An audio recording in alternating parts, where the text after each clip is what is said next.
Welcome to the Authentically Elisa podcast, Reshaping Business with Integrity, the podcast where we explore how to run your business authentically and with integrity. I'm your host, Elisa Bogarts, a business coach and launch manager, helping coaches launch their programs and events that align with their business values. Together, we'll uncover these secrets to building a successful business without sacrificing morals, ethics, authenticity, or heart. Let's dive in. All right, so let's dive into today's episode. Today, we're going to be talking about relearning how to access your inner wisdom, which is going to be a total plot twist. And today I have an amazing guest with me, Kari Morin. And Kari is actually instrumental in my coaching path. And she was one of the coaches as part of the institute that I got my coaching certifications and has helped me so much with amazing transformations that I have. So she is definitely a connector, and she balances the lovable, sort of chaos in life with humor and compassion. And she's a certified transformational life coach and also has a master's degree in education from the Vanderbilt University. She's based in Portland, Oregon, and she's dedicated to helping women prioritize themselves and break free from old patterns and create lives that they love.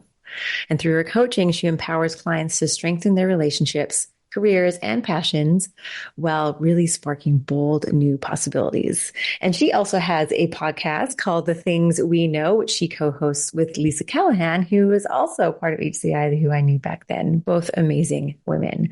Welcome, Kari. Hi. Hi, thanks for being here. I mean, actually, I'm used to saying that. That's so funny. Thanks for having me is what I want to say. What a funny thing for me to say. Thank you so much for having me. I love being here. Yeah, me too. I love this. So, tell us like kind of your story, how you got into this field of work and just, why you're so passionate about it. Well, as you said, my background, is in education, also nonprofit.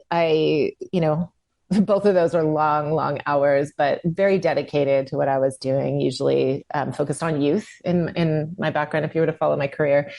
And one of the last, jobs I had with I Have a Dream Foundation, which sort of mixed the two. Like we were involved in high poverty schools in East Portland, and working with a lot of families who, English was their second language.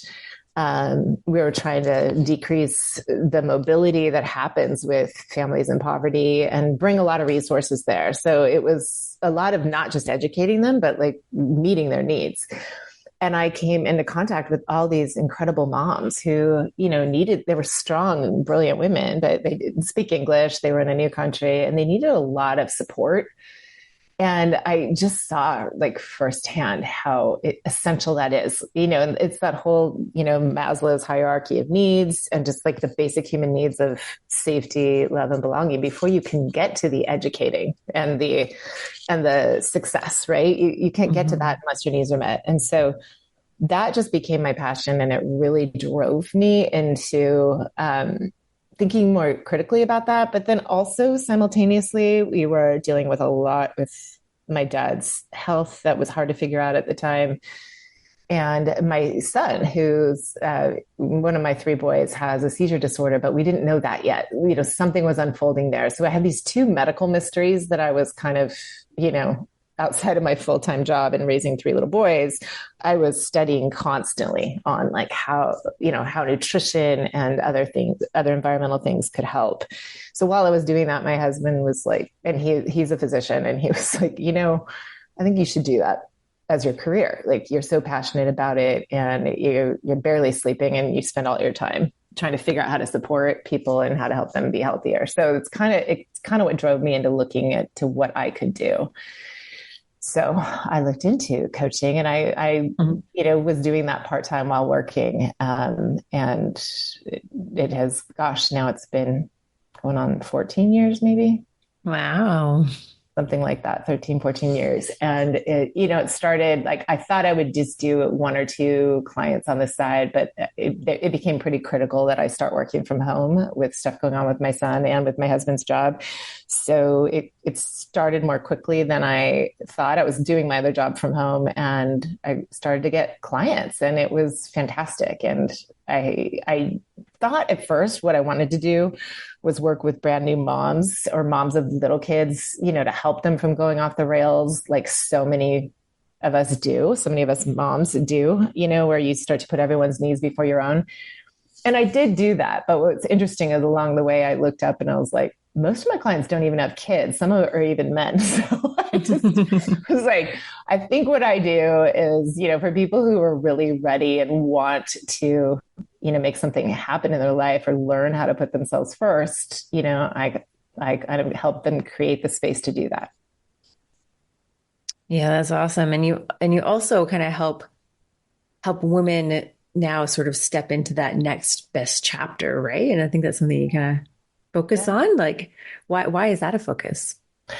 Well, it's great that it is what both Lisa and I do in our individual coaching practices. And it's why it made it so easy to name our retreat after that, the best chapter yet. And because there's this idea that so I'm 55, and I think so many women, we're just conditioned, and we live in a society that sort of kind of doubles down on the message that it's sort of the beginning of a decline, or where you become less relevant or things become less important.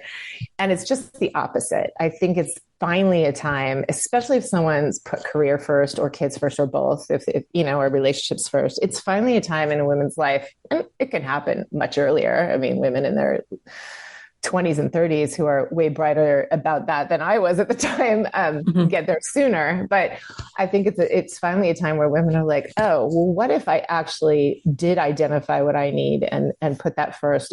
How then would I be able to show up for the people I love?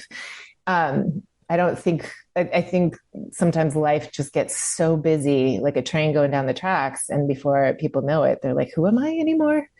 What do I want? I used to be someone who wanted this. I used to be someone who cared a lot about that. And even the most brilliant people can get stuck in those ruts. I mean, a lot of my clients are very, very successful women in their career who, and, have on paper the life they love, but they're not actually enjoying it. And I think you and I have talked about that in the past. Like, how do you connect to actually being present in the life that you like? It may not be like, oh, I don't have the life I love.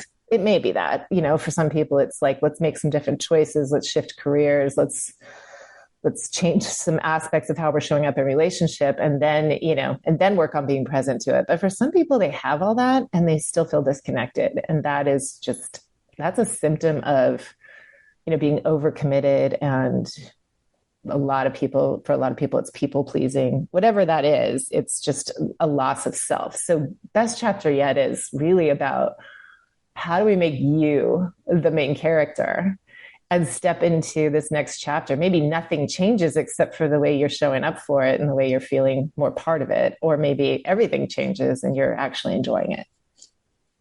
Yeah.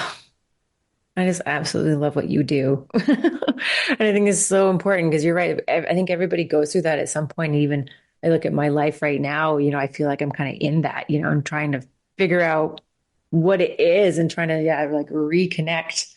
And because sometimes it's just a bit of a shift, or sometimes just, what was once important is no longer important. So you got to figure out, well, what's important now. And you kind of like get stuck in this sort of like, well, I don't know what's important. Like, who am I? And like kind of just trying to dive into that. And it can make you feel sort of like discombobulated because you're like, what? I thought like I've always been this independent person who like knew myself and like, had all these aspirations. And all of a sudden I feel like I'm floundering. And so I just think it's so wonderful that you help people find themselves again. What does authenticity mean to you? I love this question. I mean, I think I strive for this, and I strive as a mom of, young adult men to encourage this. And so, and with everyone I love. And I think what authenticity means to me is, like seeing being vulnerable as brave and knowing that it is, right? So just being who you are and trusting and like learning to trust that that's exactly going to attract, all that you want. It's less efforting and more revealing, right? More just being. So showing up as more of you than you've ever, let yourself be is going to bring authentically to you everything you want. Mm. And isn't that wonderful to all listeners listening? Just be you, and yeah, and then you'll attract what is perfectly aligned. And I think if you don't mind me giving an example of like how we don't do that, Mm. in case someone's wondering, is I don't know if you relate to this. This is it's a big struggle of mine in the past, and it still creeps in because we're human and we're cyclical. But is this idea that I have to have my shit together in order to show up and be what people need me or want me to be, right? So it's like if Yeah. I feel messy, then I maybe in the past have canceled plans or will change plans or something, right? Like if I feel like, oh, I'm just in a bad place, because we all get in a bad place. Like I'm in a bad place, I haven't slept, or, when my kids were little, or I'm just feeling kind of fragile after this loss, or something like that, right? Where we're not just protecting ourselves from, draining our social battery, because that in itself is a good thing to do. That's fine. Totally protect yourself. But when you're protecting others from what you think isn't your best self, you're actually robbing you and them from an authentic exchange, and you're robbing them from the opportunity to like witness you and be there for you and actually admire how vulnerable you can show up. And that's how everyone gets closer and goes deeper, when you can show up not feeling like your full self and still know that you're absolutely lovable and whole.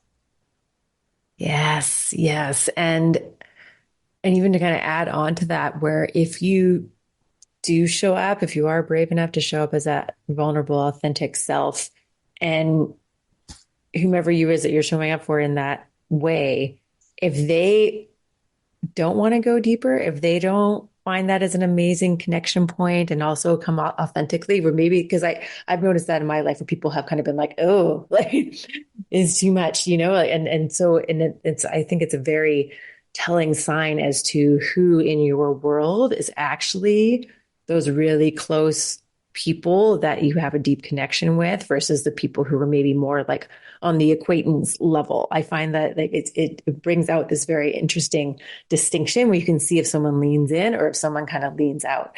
And if they sort of lean out and kind of like, take a couple steps back from the relationship, then that's the way that it needs to be. And I think that really comes to light. And I think that's good because you can just accept that as it is and be like, oh, okay. Like, you're not, going to be a bestie for me, but you're someone I can still hang out with whenever. And Oh, yes. I'm so glad you said that, because I think it's so important that you can have friends on different levels. They're like, we all just have the fun friends, right? And you don't need that many. I was just saying to my husband last night, this one group of friends that I've known for, gosh, like going on 17, 18 years since my oldest started kindergarten, and we met through that school. That group, no matter what's going on, we get really real really fast. And it is, and we're also, we can be laughing and crying and getting like really, really down to the dirty stuff, and helping each other through it, or just holding space, so quickly. And I think that's why, like I'm drawn to be with them no matter how I'm doing. And then I have other friends in my life who I adore just as much. They're like family, but there's definitely a level of feeling like you don't want to share everything because like, you might bring the mood down. Like where I might be sharing what's going on with, like my kid and his seizures or something. And she'll go, oof, that's heavy.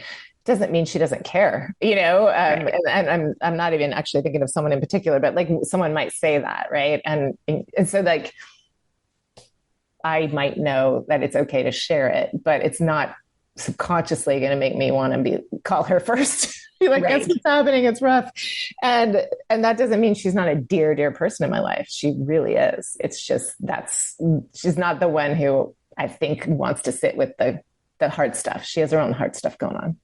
Right. Exactly. Yeah. Yeah. And I think that we need all these different levels of friendships and relationships. And because sometimes, sometimes you just kind of want to go have fun, and not think about your life for an evening, right? And just kind Right. of want to maybe escape it for an evening. And you got the friends that you can go do that, because maybe there are some friends who are like, oh no, if I go hang out with them, like we're going to go deep and I'm going to end up crying. And I don't feel like that right now. So I'm going to go hang out with these people because we're just going to go to a bar and, have drinks or go for dinner or whatever it is that you do.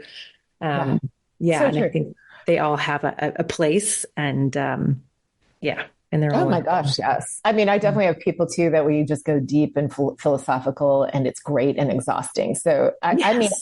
I was just describing to, like, I have a somatic coach, and I was saying to her yesterday, I am a constant struggle between, like depth and shallow. Like, I have this desire to like go deep with people, but I also like, I just want to, does anyone want to go dancing? Like, Yeah.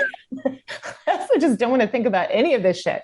Yeah. So, I'm constantly in those two worlds. Yeah. Yeah. Me too. So, we wanted to title this podcast Plot Twist. So let's dive into that a little bit, and like the approach that you take with your clients who feel like, maybe they're in a bit of a rut or a pattern that they're supposed to live out, and how you really, help them reconnect to some desire that maybe they've neglected or something like that. Well, I mean, I also want to just give you a shout out that you do this beautiful work too. So I know you know anything I'm about to share, and I'm glad you asked, just because that's also it's a term I love, because I'm dorky and I love like plot twist, this idea that you think your life was going to look a certain way. And sometimes life happens. Sometimes, really major life things happen. I've worked with widows and people who didn't expect to get divorced, or people who like don't know what life looks like after caring for their parents who passed. But sometimes it's really just, just a moment in time where they suddenly are like, I can't ignore this burning desire. Or like, I feel so dead inside, and I need some help, like figuring out what my next thing is, like what my purpose is. It really can be just any of the above. And so clearly there's something that would get somebody to want some sort of plot twist or some new direction that would get them in front of me. Otherwise, like, I'm not out there trying to talk people into changing their lives. But I would say, and that's why we named we have an upcoming retreat. We do 2 retreats a year, and this one we're calling Plot Twist, which is, I mean, essentially the same thing as Best Chapter Yet, right? Like, what's one internal or external shift that can really, bring you more into this version of yourself that you are already becoming. So when I'm working with clients, it's really it's starting with like, what is, what is their like core beliefs about themselves, right? What are they really thinking is possible? What are they loving about their life that they don't want to change? And like, what are things that they have just felt have been out of reach? So we start there, right? But we really start to look at, I'm really into that Japanese term, like the idea of ikigai, like what is your purpose in life? And I don't know if you're familiar with it, but it is No. the intersection of 4 things, which is, what am I good at? And forgive me, because there's going to be someone out there listening who knows way more about this than I do. This is my understanding of it, from like reading and listening and, participating in some courses about it. But it's like, what am I good at? What am I naturally good at? What am I passionate about? How can I contribute this, and what can I get paid for? That like, where do these things intersect, right? And it's not always what I can get paid for with my clients. Sometimes we're not at all working around their career; they're happy with it. But where we can weave that in, it really helps. Or sometimes people have a career that they like that just is paying for their ability to go deeper on passion projects, and that's fine too. Right. But really, like, we start to really dissect that. And, in our last retreat, we did something that I think both Lisa and I do with our clients, which is like, who are you? Right? Like, who are you? I don't know if you've ever noticed this a lot of women, whether they're in relationships or not, whether they have kids or not, when you ask them how they are, they either respond with what they do or how like the people in their lives are doing. And I think that that is such conditioning that women have just for too long in this society that we both share, in this moment in time, we're very defined by our roles. Are we Mhm. good daughters, or are we good students, or are we good at this? And so really just making that shift from doing to being is where, like, I think probably sometimes painfully for my clients, I spend a lot of time there. How do we get into who you be? Like, who are you when your hands are still? Who are you just, and how are you lovable just because you exist? And reconnecting them to that. Sometimes it's a younger self. Sometimes it's just their earliest beliefs about themselves. But like, what brings you joy for no other reason than it's just fun to do? And what do you care about? Like, what are the things you value most? And so then we can build it from there. And as you know, a lot of coaching is like we spend most of our time then slaying the things that are in the way. Right. Either reframing them or really taking the power out of them so that it's much easier to move forward. Because as with anything in life, the things that are out of reach are usually because we're in our own way. Mm-hmm. So 100%. it's not really a plot twist. It's really just kind of removing the obstacles so that you can step into this version of you that, maybe you needed help believing was possible. Mm-hmm. Well, I love the plot twist though, because you're just, when you first said that, you're like, you can see that, be like, wow, I did not expect my life to turn out that way, or I didn't think that was going to happen. And look where I am now, or where it led me. Um, and then sometimes you can be like, huh, how did I Yeah. get here? How did the Yeah. plot twist get me to where I am right now? And do I want to be here anymore? Like, how can I shift that, change that? Or actually, was the plot twist something amazing? Or are you sort of in the middle of it right now? And yeah, you've got to remove all those obstacles Right. and get where you want to go. Yeah. Well, as you're wisely pointing out, sometimes it's happening to you. So how do you take it as an opportunity? And sometimes you need to make it happen, right? Hmm. That imagery that's used a lot in the world of self growth is there's two ways. There's like burn the boat you're on, so you have to swim to the island, or stay on the boat where it's comfortable and there's food and you're dry, and then work up the courage to climb down the ladder and swim over there. Sometimes, for people, the boat's been burned for them. So Hmm. I think it's just a matter of how important is it to you to, feel most alive and feel most you. And I think for a lot of the women I work with, there isn't an urgent thing happening, but there's this longing. There's this longing that they can't always name, but it's like, is there more? And women often feel guilty asking that because on paper they're like, well, I should be really grateful. I have the life, I have the life I thought I wanted. And I think as coaches, you and I are here to say it's okay to want more and to, understand what that will do for you and how that will help you feel more like yourself. And so a lot of times it's just letting go of the person you thought you were supposed to be so you can become who you really are.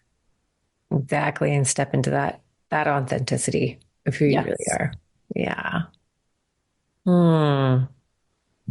Well, yeah. So let's kind of talk about that, about, how someone can kind of turn their attention inward and like sort of away from that people pleasing and the perfectionism and all the stressors that, like life has, and really inhabit their bodies, and where they can sort of relearn to access that inner wisdom. Like we touched on it earlier about like, it's in there somewhere. Mm-hmm. Yeah. Let's talk about that. I think I think it's important for anybody who's listening and wondering about that, like how to turn your attention inward. I I'm sure most people can relate. I think you can, and I know I can. It's been my journey for sure. And as a mom, I really got to see it and work on this with my kids when they let me, which is do we get our sense of self, our, confidence or esteem from what others say about us or expect from us? That can come from conditioning, and that's where a lot of people pleasing comes from, and that's super normal. And sometimes when it becomes such a habit, you forget that you can access internally who you are. And that can get neglected. It can be a muscle that you don't flex. And so I think the ability to turn it inward just requires some pausing. It requires some breathing and remembering, but maybe needing to believe first, and then remember that you have everything you need to access to find out what's best for you. Nobody else has that. I think we live in a time where people buy books and invest in courses, and they think someone's going to tell them what to do. And that's like the last thing I ever want to do as a coach. It's like, I'm not here to tell you what to do. I'm here to create a safe space to ask the questions so you can find your answers because you have them. So I think the way to do that is to notice where your attention is always. Like, ask yourself, what am I paying attention to? Because I think that's where a lot of your time is spent, and that's where a lot of your beliefs are getting reinforced. And spoiler alert, like, our inner voice is probably the meanest one that we have in most cases. Yes. I meet people with beautiful inner dialogues, and I think that's great. It's rare. So I think that sometimes that inner dialogue is like doubling down on the external stuff we are taking as a reflection of who we are. So to turn it inward is to simply notice. You can't just stop. You can't just turn it off. Just notice what you're paying attention to, almost like a ticker tape going by, or like a television show. Like, where's my attention? What are the messages I'm hearing and seeing on repeat? What am I subscribing to? Sometimes it's literally like the screens and the things we're reading. And other times it's really just kind of how we're viewing things. So when you start to notice what you're paying attention to, you can ask yourself, what would I rather pay attention to instead? Or, like, if I were to actually turn that off and look inward and ask myself those same questions, would I have the same answer? And I've never ever experienced with a single client when we go inward and find that tender place, where it aches inside and we kind of start dialoguing with ourselves there. I never have felt anything that wasn't loving come out. Now, at first, they're if their attention's in their head and they're listening to their thoughts, which can be really distorted, they might say something mean. But when you get really down and dirty and you're like, what's really there? What does this part of you want for you? It is almost always, in fact, every single time, it ends up being so loving. It's like, slow down, be less hard on yourself. You deserve this. And you have to, kind of go deep under that crust to get there. So it requires some quiet, some pausing, some turning off of all the external noise, and like sitting with yourself. The most loving things come from that. Yeah. And this process is so powerful. And I don't know, Kari, if it was from my work with you or just like, or maybe all the work with all the coaches I've ever had, or it was the work I've done with myself. But as you were just describing that, I was noticing with myself that I'm able to do that so quickly now. So like sometimes, so with me, the critical voice, I have this like fear of being criticized and picked on and bullied. But then I noticed that in my head, I don't necessarily have a critical voice where I say, I am this, I am that. I am instead imagine that someone is criticizing me and calling me that. Like that's like how my sort of brain works, my internal dialogue. And so I'll imagine the scenario of someone being like, oh, whatever, and saying whatever mean thing to me. And then I'll notice it and catch it, right? And then be like, and then almost immediately can switch it around and give myself the loving truth that is deep within, and sometimes I have to like stop and do like take the breath and go inward and be like, okay, what's going on right now? Or, how do I really feel? But sometimes I'm able to do it like within seconds. And I think it's just from that work, from this repetitive pattern of like, because that critical voice is always going to be there. It does not go away, but you can learn to, deal with it faster, or, and sometimes if it's really, really loud and deep, then you might need more time to, find that loving voice back. But other times it can be done quite quickly. I love how you just put that. It's so true because, I think that's our challenge as coaches, right? Like to remind people that's a part of you. It's a part of you that actually wants what's best for you. It's using critical language to protect you. It's like the prehistoric brain parts of ourselves. So it's like having, in my case, like I can use this imagery as a parent, but often people can even, I don't know if you ever watched Gilmore Girls, but did you? No. There's a funny dynamic between the main character and her mom, her elderly mom, who is very critical. And her mom then has to deal with her mother-in-law, who's even meaner. And she gives her advice. She's like, just be amused by it. Just be amused by it. Watch, you say this, I see it this way, and it was like, I was thinking as a coach, that's brilliant. Like be amused by that part of you. If you can get to that, you've done some work. Like, there's that part that says that critical thing or says that fearful thing. And, I know this part loves me and I'm just going to, ask it to trust that things are going to work out. Right. So like you have power over it and not power under it. Exactly. Oh, this has been so wonderful, Kari. I just absolutely love this conversation. And just, I don't know, I've been sort of like taken back to the world of HCI when I was like learning health coach institute, and how much we connected so much, and just what an amazing coach you are and how much wisdom you have. So thank you so much for coming and sharing all of that. And so how can our listeners find you online if they also want access to your amazingness?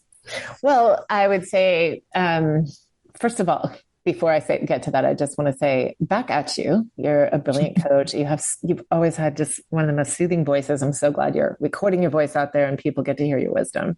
Thank you. So that, and also just as a follow-up to what we just talked about, to take that as a very simple action, I just want to invite people to start with just getting curious. Where is your attention? And breathe into it and just breathe right to that spot where you feel your attention going. And you'll often find that it's like in your thoughts and what you're imagining, and it's taking you out of the present. So just want to offer that.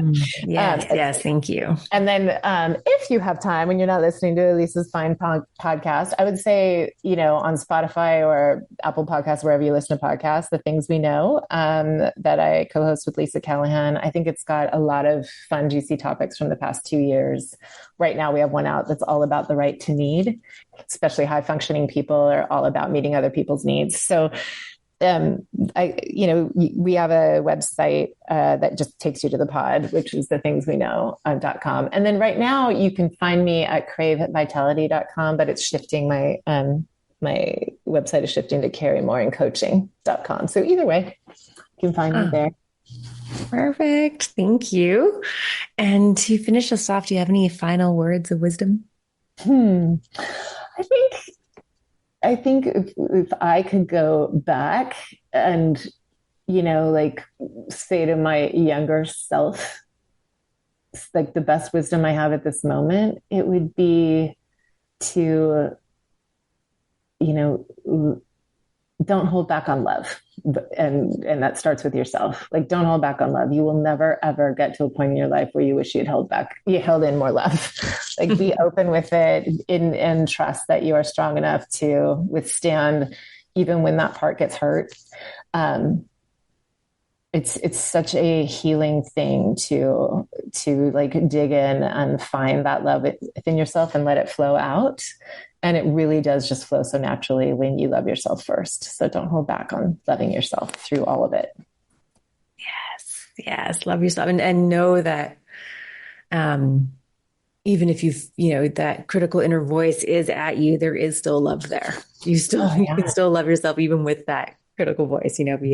We have so many parts of us, and love is like the foundation underneath all of them. Yeah. It's always there. Yeah. Thank you so much, Kari. It was so wonderful having you on the show. I really appreciate being here. Thank you so much for listening to this episode. I hope it inspired you to live a more authentic life. I'd love your help in inspiring more people to live authentically. So please follow, rate, and leave a review so we can create a ripple effect of authenticity. Until next time, stay true to you, be bold, and thrive on your own terms. This is Elisa, signing off authentically.